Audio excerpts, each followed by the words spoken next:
मंगलसूत्र कैसे छीन लिया जाए, उसकी योजना बनाई जाएगी। कांग्रेस पार्टी चाहती है कि आपके मंगलसूत्र और आपका सोना आपसे छीन ले। मीट को लेकर के कुछ कहा। आपने उत्तर प्रदेश की राजनीति में MY फैक्टर का नाम तो सुना होगा, यानी कि मुस्लिम और यादव। लेकिन 18वीं लोकसभा के चुनाव में M फैक्टर ने बड़ा काम किया है।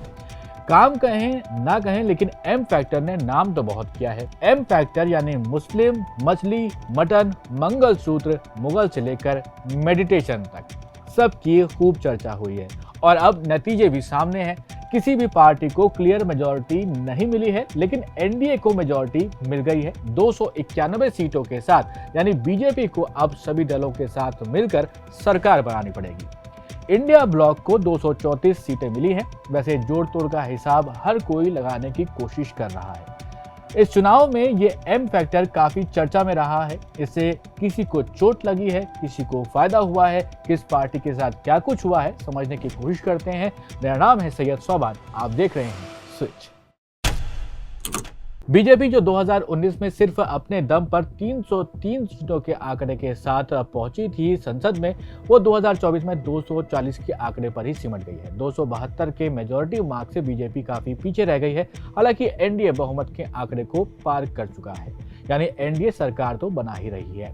इंडिया ब्लॉक के पास भी 234 का आंकड़ा है और कांग्रेस को 99 सीटें मिली हैं। 2019 के आम चुनाव में कांग्रेस को मात्र 52 सीटें मिली थी। साथ ही पश्चिम बंगाल में टीएमसी और उत्तर प्रदेश में समाजवादी पार्टी की अच्छी परफॉर्मेंस रही है और इसी की वजह से इंडिया ब्लॉक को ये आंकड़ा मिला है।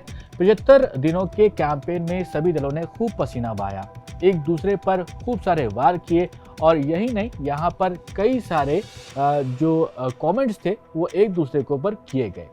देखिए, एक्स फैक्टर की बात होती है कि भाई किसी के अंदर एक्स फैक्टर क्या है, यानी कोई यूनिक बात क्या है, क्या अलग करते हैं, तो सब अपने उस एक्स फैक्टर को बता देते हैं, जिक्र करते हैं उसका। लेकिन इस चुनाव में M फैक्टर में कब किसने क्या कुछ कहा है उसके बारे में यहाँ पर हम आपको बताते हैं।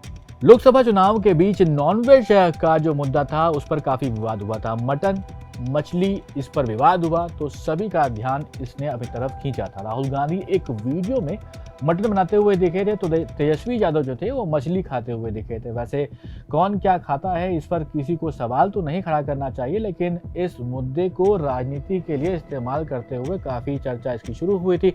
सावन में मटन बनाने का वीडियो डालने के 7 महीने बाद और नवरात्रि के दिन मछली का वीडियो पोस्ट करने के 4 दिन के बाद बिहार की राजधानी से करीब 1000 किलोमीटर दूर उधमपुर से अपने भाषण में 12 अप्रैल को नरेंद्र मोदी ने हमला किया था इस पार्टी पर। मटन और मछली का मुद्दा मुगल तक पहुंच जाता है। सावन के वक्त में वीडियो को डालने से लोगों की भावनाएं आहत होती हैं, ऐसा कहा जाता है नरेंद्र मोदी की तरफ से। नरेंद्र मोदी ये भी कहते हैं कि न कानून किसी को खाने से मना करता है, ना ही मोदी रोकता है, लेकिन लोगों की भावनाओं को यहाँ पर ध्यान में रखना चाहिए, लोगों को चाहना नहीं चाहिए। नरेंद्र मोदी इस बहस को मुगलों से भी कनेक्ट करते हैं। उन्होंने अपने भाषण में कहा कि किसी राजा को हराकर भी मुगलों को संतुष्ट नहीं होता जब तक वो मंदिर न तोड़ दे। मटन और मछली के मुद्दे को घसीटकर मुगलों तक लाया गया, मंदिर तक लाया गया। वैसे उधमपुर में बीजेपी के जितेंद्र सिंह ने जीत दर्ज की है, जहां से कांग्रेस के चौधरी लाल सिंह मैदान में उतरे थे, लेकिन उनको हार का सामना करना पड़ा है। अब बात करते हैं एक और M फैक्टर की, यानी मंगलसूत्र की।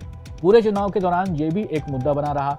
21 अप्रैल को नरेंद्र मोदी राजस्थान के बांसवाड़ा में एक रैली कर रहे थे, जहां पर उन्होंने अपने भाषण के दौरान मंगलसूत्र का भी जिक्र किया था।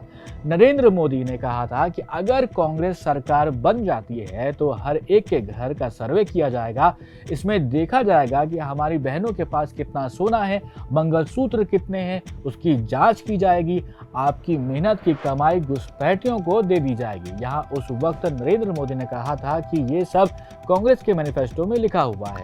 जिस सीट पर यह सब हुआ वहां बीजेपी को हार मिली है। इस सीट पर भारत आदिवासी पार्टी के राजकुमार राउत को जीत मिली है और बीजेपी के महेंद्रजीत सिंह मालवीय दूसरे तो कांग्रेस के अरविंद सीता डामोर तीसरे पायदान पर देखने को मिले हैं।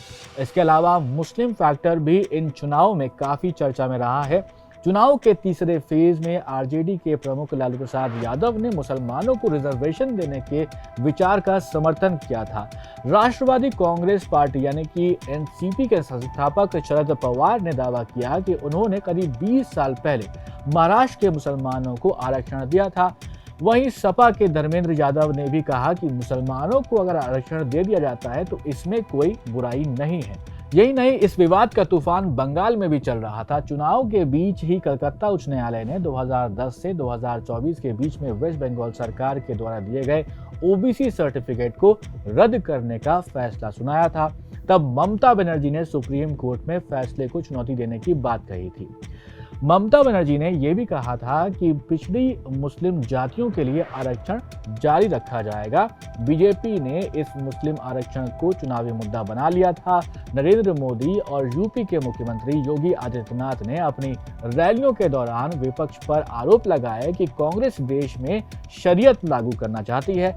शरीयत पर्सनल लॉ को कहते हैं, जिसके बारे में आपने सुना ही होगा, और मुसलमान कई चीज़ों में इसका पालन करते हैं। बीजेपी का कहना था कि विपक्ष मुसलमानों को आरक्षण देने के लिए SC, ST और OBC के लिए कोटा कम करना चाहती है।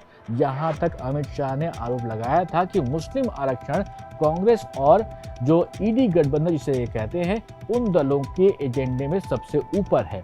अब बात मेडिटेशन की भी यहाँ पर करते हैं तो नरेंद्र मोदी ने कन्याकुमारी में चुनाव प्रचार के बाद मेडिटेशन किया था।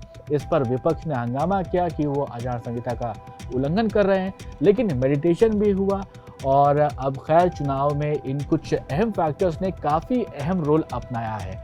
आपको क्या लगता है कि इन चुनावों में और क्या कुछ इंटरेस्टिंग हुआ? ज़रूर कमेंट करके बताइएगा और ऐसे ही वीडियोस के लिए देखते रहिए स्विच।